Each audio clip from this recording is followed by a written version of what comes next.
Guys, it's Justice here from tutorialscamp.com. So we were working on the Dart tutorials, right?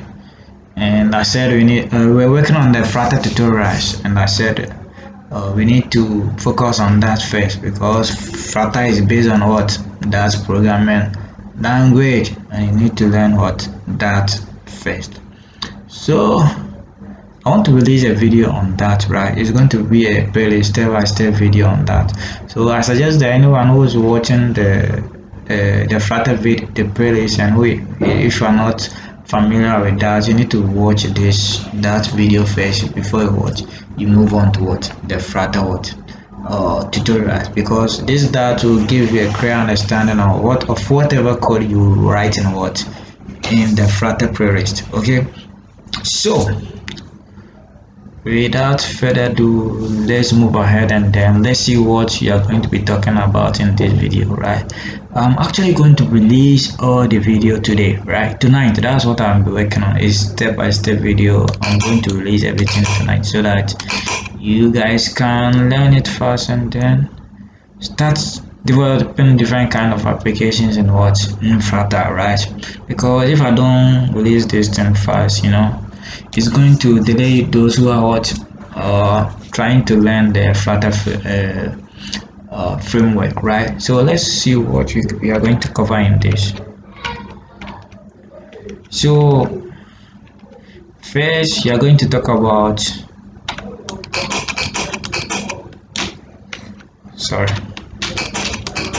So we'll be talking about introduction to that environment setup, and then data types, variables, data and operators, then the loops, array and list, set and maps, and then functions, classes and interfaces, inheritance, encapsulations, abstraction and polymorphism, right? So that these are the 14 things we are actually going to be covering, right? Because if you can actually master this, then you are good to go with Flat. Okay, what that's it, you are good to go with that. Okay, because that is the only thing, basically whatever application that you'll be developing in Flutter or that itself, these are the things that you are actually going to be needing, right? So let's take the first one and see, right? Introduction to that. Okay, so that is not a framework. Okay, there's a difference between a framework and programming language. That is a programming language. The difference is this: a programming language depends on its own, but a framework does not depend on its own. It depends on a specific programming language. Without a programming language, there won't be any framework, right? Because any framework, it got to be built on top of a specific programming language. If you take Node.js, for instance, is built on top of JavaScript. If you take Spring Boot, is based on top of Java. If you take Laravel and Coordinator, they are all based on PHP. Okay, so that's Flutter for that for you. I don't know why I keep on saying Flutter, because I just stopped that tutorials, right? So if you found me saying that, then you just need to actually understand it, right?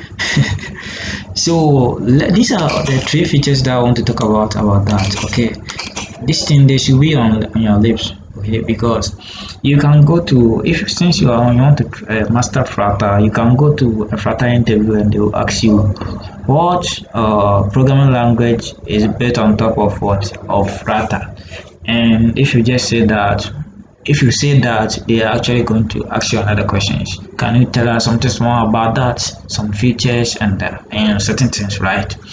And if you are not able to say that, then it actually means you don't know the code that you have been writing behind Flutter, right? Because just imagine this: if you are actually coding something and you don't know what is under the thing that you have been coding, then my guy, what have you been doing, right? That's why I said we need to what, learn that first. Okay, so these are the features of that you need to master in your what lives. So the first one is what, object oriented, and it's open source, cross platform. Now, what does it mean by these three guys? Let me take it one by one and then what, explain. So when we say something is object what, oriented, what it means is that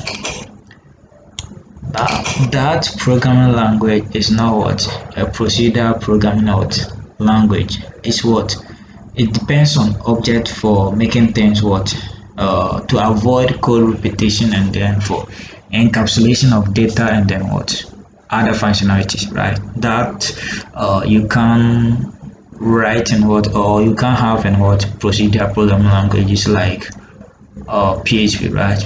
Although PHP, it has some OOP syntax in it, like object-oriented syntax in it, right? But you can actually also write procedural programming languages, PHP. Those who are familiar with it know what I'm talking about, right? But this is not PHP class, so just forget that, right? So that's it. When we say programming languages and object-oriented programming language, meaning it makes use of classes, interfaces, and what, object, right? It's not a procedural programming language. It should be on your what, labs. Okay, so now what does it mean about open source? When you say a programming language is an open source, meaning that language is what, made available for anyone to what, download it, and then what, modify the source code. Okay, so here is the catch. Let's say if you create any application and then what, you upload the source code to GitHub, and then you made it public to everyone, right? That means that your project is what, the source code of your project is what, open source to the general public. All programmers can actually what, download your source code and then what, add other functionalities into it, and then make it a new program, and then they can run it into their what, application. So that's why we say that is an open source what, object-oriented programming language. So let's say in the future you have your own operating system, you can download that and then embed some functionalities into it, and then make it run on what, your operating system. So I think that's the best explanation so far on this, right? And also when we say it is a cross-platform, right? When we say something is a cross-platform, what it actually means is that it's not a platform independent, right? It's rather platform independent, right?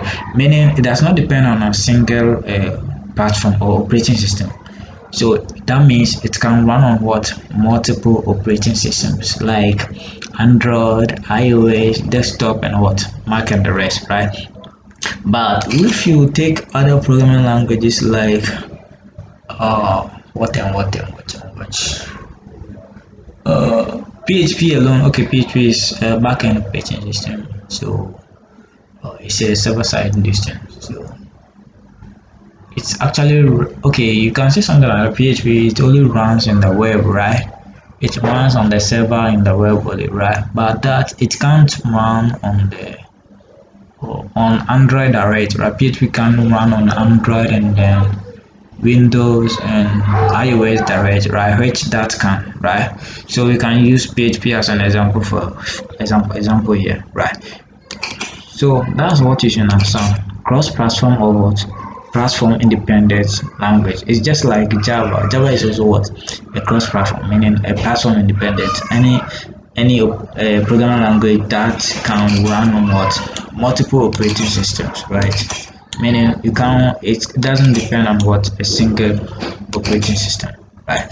So these are the three features that should be on your list, right?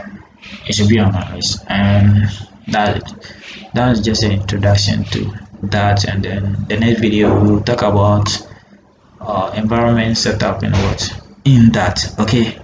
Okay, yo, so that's it. Thank you for watching, and then I will see you in the next video. Don't forget, my name is Justice, and if you are new to the channel, to subscribe and then hit the bell button for easy upcoming tutorials like it. See you.